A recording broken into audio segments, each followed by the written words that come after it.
First of all వీడియోని ఎక్కడ కూడా స్కిప్ చేయకుండా చూడండి. ఆ తర్వాత మాత్రం మీ యొక్క డౌట్స్ని అయితే రైజ్ చేయండి. డెఫినెట్లీ నేను కామెంట్స్లో మీకు రిప్లై అయితే ఇస్తాను. Hello guys, welcome back to our channel. So ఎలా ఉన్నారండి, ఎలా ప్రిపేర్ అవుతున్నారు?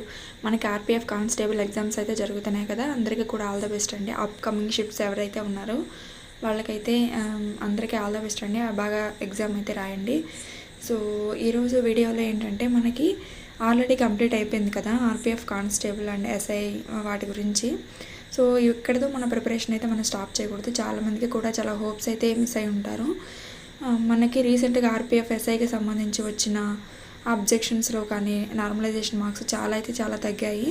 బికాస్ ఆఫ్ మనకి వచ్చిన షిఫ్ట్ని బట్టి అండ్ మనం పెట్టిన నెగిటివ్ మార్క్ని బట్టి మనకి యొక్క నార్మలైజేషన్ యొక్క మార్క్స్ అయితే తగ్గిపోతూ ఉంటాయి. సో మనం ఆర్పిఎఫ్ రాకపోయినంత మాత్రాన ఇంతటితో ప్రిపరేషన్ స్టాప్ చేయాల్సిన అవసరం లేదు. మనకి అప్కమింగ్ ఎగ్జామ్స్ అనేవి చాలా ఉన్నాయి. సో దాని ద్వారా కూడా మనం రైల్వేలోకి ఎంటర్ అవ్వచ్చు, రైల్వే జాబ్లోకి ఎంటర్ అవ్వచ్చు. సో దీని ద్వారా మనం ఒక బెటర్ పోస్ట్ని పిక్ చేసుకొని దాని నుంచి మనం డిపార్ట్మెంటల్ ఎగ్జామ్స్ పరంగా కూడా రాసుకొని ముందుకైతే వెళ్ళొచ్చు అనమాట. ఇది లెవెల్ 1 పోస్ట్ని ఏం బాధపడొద్దు. లెవెల్ 1 పోస్ట్లో మనం జాబ్ సాధించినా సరే level 2, level 3, level 4, level 5, level 6 వరకు కూడా మనం వెళ్ళొచ్చు.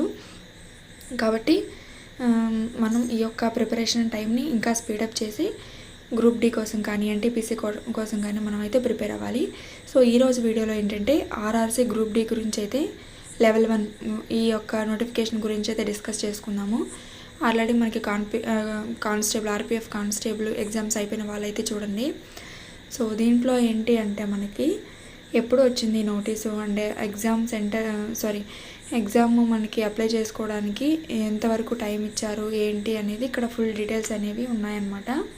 సో వీటిని ఒకసారి అయితే చెక్ చేసుకోండి. మనకి ఆల్రెడీ ఆర్ఆర్సీ గ్రూప్ డి గురించి అప్లై చేసుకోవడం అంతా అయిపోయిందనమాట. సో ఇక అప్లికేషన్ స్టేటస్ అయితే రావాల్సి ఉంది. ఇక కిందకి పిక్ చేసుకున్నట్లయితే మనం ఇది 7th సిపిసి పే ప్రకారం అయితే మనకి ఇనిషియల్ పే వచ్చేసరికి 18,000 అయితే ఇస్తారు. అండ్ దీనికోసం మనం 18 to 36 ఇయర్స్ వరకు కూడా అప్లై అయితే చేసుకోవచ్చు. టోటల్ వ్యాకెన్సీ వచ్చేసరికి 32,438 వ్యాకెన్సీస్ అయితే ఉన్నాయి. దీంట్లో మనకి మళ్ళీ జోనల్ వైజ్గా మరియు మేల్ ఫీమేల్ పరంగా అన్నీ కూడా డివైడ్ అయితే అవుతాయి అన్నమాట. సో ఈ 32,000తో పోటీ పడాలంటే అదైతే అవసరం లేదండి. సో ప్రతి దీంట్లో కూడా అంతే అనమాట. 1:10 రేషియోలో అయితే తీస్తారో తర్వాత ఫిజికల్ అయితే కండక్ట్ చేస్తారనమాట. సో ఇదనమాట మనకి రిక్రూట్మెంట్ సంబంధించి.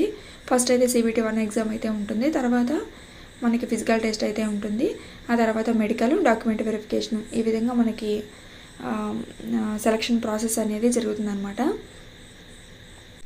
దీంట్లో కూడా వచ్చేసి మనకి 1/3 నెగిటివ్ మార్కింగ్ అయితే ఉంటుంది. సో ఇప్పుడు ఏదైనా ఎగ్జామ్కి ప్రిపేర్ అవుతున్నాము అంటే అసలు దాని యొక్క కంప్లీట్ ఇన్ఫర్మేషన్ అయితే తెలుసుకొని ఆ తర్వాత మాత్రమే మనం ప్రిపరేషన్ అయితే మొదలు పెట్టడం మంచిదన్నమాట. సో ఎందుకు అంటే ఏది పడితే అది చదవకుండా ప్రతి ఒక్క ఎగ్జామ్కి సంబంధించి డిఫరెంట్ సిలబస్ అనేవి కొన్ని చేంజ్ అవుతూ ఉంటాయి, కొన్ని యాడ్ అవుతూ ఉంటాయి అన్నమాట. కాబట్టి ఆ ఎగ్జామ్కి సంబంధించి ఫస్ట్ నుంచి లాస్ట్ వరకు ఎలా ప్రిపేర్ అవ్వాలి ఏంటి, ఎలా ప్లాన్ చేసుకోవాలి, సో సిలబస్ ఏమిటి, ఏమైనా మార్పులు చేర్పులు చేసుకోవాలా, ఎలా చదవాలి అని ఒక బెస్ట్ ప్లాన్ తోటి ఉండి చదువుకుంటే డెఫినెట్లీ జాబ్ అయితే మనం సాధించవచ్చు అనమాట. సో లెవెల్ 1 పోస్ట్ అనేసి చాలా తక్కువ ప్రిఫరెన్స్ ఉన్న జాబ్ అనేసి చాలా చీప్గా చూసే జాబ్ అని ఎవరు కూడా అనుకోవద్దు. సో మనం లెవెల్ 1 ద్వారా రైల్వేలోకి ఎంటర్ అయితే మనం హైయర్ పొజిషన్స్ వరకు కూడా వెళ్ళొచ్చు అనమాట. సో ఇంకా ఎవరైనా అప్లై చేయకపోతే కనుక వాళ్ళు డెఫినెట్లీ రిగ్రెట్ అయితే అయి ఉంటారు. సో ఇక్కడ వచ్చేసరికి మనకి మెడికల్ స్టాండర్డ్స్ కూడా ఇచ్చారనమాట. దీన్ని బట్టి కూడా మీరు ఒకసారి అయితే చూసుకోండి. ఇక్కడ చూసుకున్నట్లయితే మనకి రిక్రూట్మెంట్ ప్రాసెస్ మొత్తం కూడా ఎలా జరుగుతుందని అయితే ఇచ్చారు. ఫస్ట్ మనకి కంప్యూటర్ బేస్ టెస్ట్ అయితే CBT ఉంటుందన్నమాట. సో CBTలో షార్ట్ లిస్ట్ అయిన వాళ్ళకి ఫిజికల్ ఎఫిషియన్సీ టెస్ట్ PET అయితే పెడతారు. దీంట్లో వచ్చేసరికి నేను ఇన్ డీటెయిల్గా అయితే నెక్స్ట్ వీడియోలో అయితే చెప్తాను మీకు.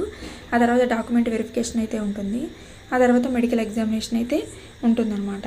సో ఈ యొక్క మనకి ఫిజికల్ టెస్ట్ అనేది బాయ్స్కి గర్ల్స్కి మళ్ళీ సపరేట్గా ఉంటుందన్నమాట. వాళ్ళ యొక్క టైం లిమిట్ కానీ ఇంకా వాళ్ళని పిక్ చేసుకునే పద్ధతి కానీ ఫిజికల్ ఎఫిషియన్సీ టెస్ట్ అనేది బాయ్స్కి గర్ల్స్కి సపరేట్గా అయితే ఉంటుంది. ఈ కంప్యూటర్ బేస్డ్ టెస్ట్ వచ్చేసరికి మనకి ఎగ్జామ్ డ్యూరేషన్ వచ్చేసరికి మనకి 90 minutes ఇస్తారనమాట. సో ఇక్కడ మనకి జనరల్ సైన్స్ నుంచి 25, మ్యాథ్స్ నుంచి 25 అండ్ జనరల్ ఇంటెలిజెన్స్ రీజనింగ్ నుంచి 30 marks and general awareness and current affairs నుంచి 20, టోటల్గా 100 మార్క్స్కి అయితే ఉంటుంది. 90 మినిట్స్ అయితే టైం ఉంటుందన్నమాట.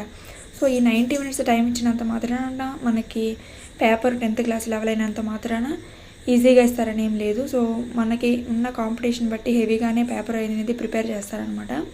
మనకి ఆర్పిఎఫ్లో చూసుకున్నట్లయితే 120 క్వశ్చన్స్కి గాను 90 మినిట్స్ టైం అయితే ఉంటుంది. బట్ ఇక్కడ ఆర్ఆర్సీ గ్రూప్ డీలో మాత్రము 100 ప్రశ్నలకు గాను 90 నిమిషాలు టైం అయితే మనకి ఇస్తారనమాట. సో టైం అయితే చాలా ఎక్కువగానే ఉంటుంది. బట్ ఇక్కడ ఏంటంటే మనకి మ్యాథమెటిక్స్లో కొంచెం టైం టేకింగ్ అయితే అవుతుంది. అండ్ ఇంకా కరెంట్ అఫైర్స్, జనరల్ సైన్స్ నుంచి కూడా వస్తాయన్నమాట. జనరల్ సైన్స్ నుంచి మనకి ఎక్కువ స్కోప్ అయితే ఉంటుంది. 25 మార్క్స్కి అయితే ఉంటుందన్నమాట. మనం ఎక్కువగా స్కోర్ చేయాల్సిన సబ్జెక్ట్ ఏదైనా ఉందంటే అది general science and general intelligence and reasoning అనమాట. సో ఈ విధంగా మనకి CBT 1 అనేది జరుగుతుంది. ఈ యొక్క మ్యాక్సిమం మార్క్స్తో దృష్టిలో పెట్టుకుని అయితే ఒకసారి మీ యొక్క ప్రిపరేషన్ అయితే స్టార్ట్ చేయండి. ఫస్ట్ ఏది స్టార్ట్ చేయాలా ఏంటి అనేది. మ్యాక్సిమం మనం mathematics and general intelligence and reasoning అనేది పికప్ అయ్యే ఉంటాము. ఎందుకంటే ఆల్రెడీ మనం ఆర్ఆర్బీ జేఈ కానీ లేకపోతే ఆర్పిఎఫ్ కానిస్టేబుల్ అండ్ ఎస్ఐ కానీ ఆల్రెడీ ప్రిపేర్ అవుతూనే ఉన్నాం కాబట్టి mathematics and general intelligence reasoning పెద్ద ప్రాబ్లం అయితే కాదు. బట్ ఈ జనరల్ సైన్స్ పైన కొంచెం ఎక్కువ కాన్సన్ట్రేషన్ అయితే చేయాల్సి ఉంది. అండ్ ఇక్కడ వచ్చేసరికి మనకి 130 నెగిటివ్ మార్కింగ్ అయితే ఉంటుంది. ఇక్కడ మనకి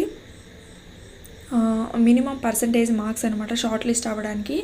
యూఆర్కి వచ్చేసరికి 40%, ఈడబ్ల్యూఎస్ వచ్చేసరికి 40%, ఓబీసీకి నాన్ క్రీమీ లేయర్కి 30%, ఎస్సీ వాళ్ళకి 30%, ఎస్టీ వాళ్ళకి 30% అనమాట. సో ఈ మార్క్స్తో మనకి షార్ట్ లిస్ట్ అవుతామా అంటే అదేం కాదు, మెరిట్ మళ్ళీ వేరే విధంగా అయితే ఉంటుంది. సో ఇవి జస్ట్ క్వాలిఫైయింగ్ మార్క్స్ అనమాట. ఇప్పుడు ఇన్ డీటెయిల్డ్గా సిలబస్ కనుక చూసుకున్నట్లయితే మనకి mathematics, general intelligence and reasoning, general science అయితే ఉంటుంది and general awareness on current affairs అయితే ఉంటుంది అనమాట. మ్యాథమెటిక్స్ వచ్చేసరికి మనకి ఇక్కడ కంప్లీట్ సిలబస్ అయితే ఇచ్చారు చూడండి. Number system and BODMAS rule base చేసుకొని మనకి సింప్లిఫికేషన్స్ అయితే ఉంటాయి. ఆ తర్వాత decimals, fractions, LCM, HCF, ratio and proportions, percentages, mensurations, time and work, time and distance, simple and compound interest, profit and loss, algebra. ఇక్కడ మనకి ఎక్స్ట్రాగా ఆల్జీబ్రా మరియు ట్రిగ్నోమెట్రీ, జామెట్రీ అనేవి వస్తాయి అన్నమాట. 10th క్లాస్ లెవెల్లో బేస్ అయి మాత్రమే వస్తాయి. సో ఎలిమెంటరీ స్టాటిస్టిక్స్ కూడా వస్తాయి. తర్వాత square root, age calculations, calendars, clock, pipe and systems, etcetera. ఇక్కడ ఎక్సెట్రా ఇచ్చారు కదా. సో ఈ ఎక్సెట్రాలో ఇంకా ఏమైనా కొత్త టాపిక్స్ కూడా యాడ్ చేసి మనకి సిలబస్లో అయితే ఇవ్వచ్చు పేపరు. మనకి ఆర్పిఎఫ్లో కాకుండా ఇక్కడ గ్రూప్ డీలో కూడా మనకి వచ్చేసరికి 10th క్లాస్ లెవెల్ బేస్ చేసుకుని మనకి algebra, geometry, trigonometry and elementary statistics అయితే ఉంటాయి. సో ఎక్స్ట్రా కొంత సిలబస్ అనేది ఇక్కడ యాడ్ అయిందనమాట.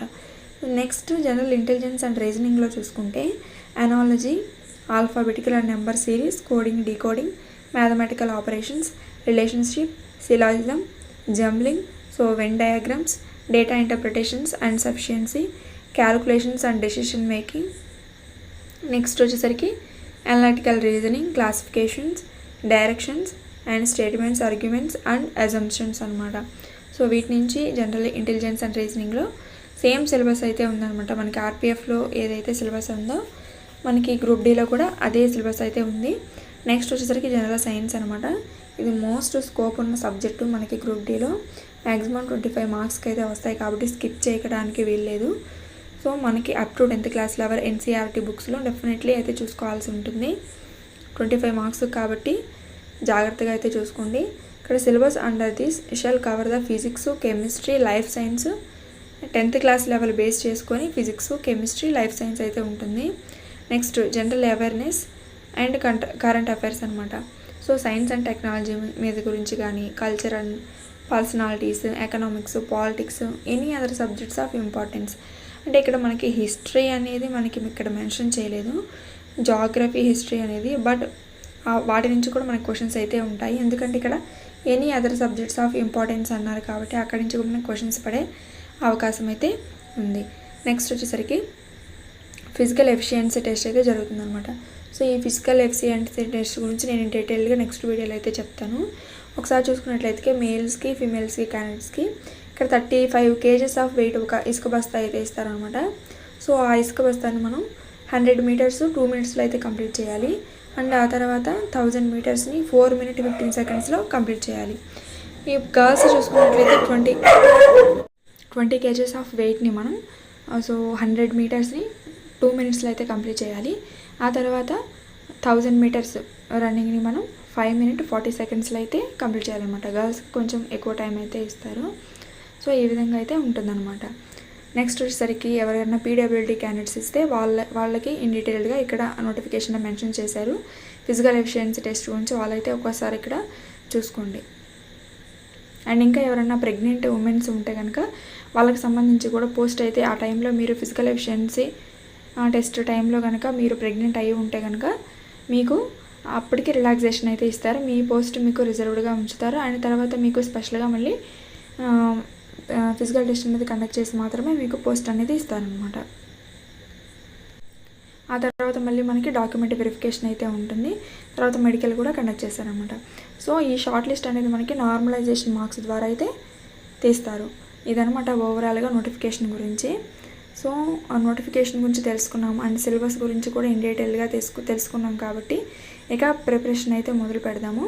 రోజుకు ఒక సబ్జెక్ట్. అంటే ఇప్పుడు మనం ఏంటి అంటే ఆల్రెడీ మనం కానిస్టేబుల్కి సంబంధించి కానీ ఎస్ఐకి గురించి కానీ మనం already reasoning and mathematics general awareness మీద కొంచెం పట్టు అయితే ఉంటుంది. ఇంకా జనరల్ సైన్స్నే కొంచెం స్కిప్ చేసి ఉంటామన్నమాట. అంటే ఆర్పిఎఫ్ కానిస్టేబుల్ లెవెల్ అంతగా ఏమీ ఉండదు కాబట్టి స్కోప్ అనేది కొంచెం పైన చదువుకుంటాం. బట్ ఇక్కడ ఇన్ డీటెయిల్గా అయితే చదవాల్సి ఉంటుంది. ఎందుకు అంటే మనకి దీంట్లో 25 మార్క్స్కి జనరల్ సైన్స్ నుంచి వస్తాయి కాబట్టి జనరల్ సైన్స్ మీద ఈ యొక్క టైం పీరియడ్లో ఎక్కువ ఫోకస్ అయితే చేయాలి. అండ్ మనకి ఎన్టీపీసీ కంటే కూడా గ్రూప్ డి ఎగ్జామ్స్ ముందు పెట్టే ఛాన్స్ ఉంటుందని అంటున్నారు. సో ప్రిపరేషన్ అనేది కొంచెం స్పీడప్ అయితే చేయాలన్నమాట. గ్రూప్ డీలో మనకి ఫిజికల్ ఎఫిషియన్సీ టెస్ట్ ఇన్ డీటెయిల్గా ఎలా జరుగుతుందో పీడబ్ల్యూడీ క్యాండిడేట్స్కి కానీ లేకపోతే ఉమెన్స్కి కానీ మేల్స్కి కానీ ఎలా జరుగుతుంది, సో ఎలా తీసుకుంటారు వాళ్ళని నార్మలైజేషన్ మార్క్స్ ద్వారా ఇన్ డీటెయిల్గా వీడియో అయితే చేస్తాను. సో వీడియో కావాలి అనుకుంటే ఒక లైక్ చేయండి. వీడియో నచ్చితే లైక్ చేసి షేర్ చేసి కామెంట్ చేయండి. Thank you so much.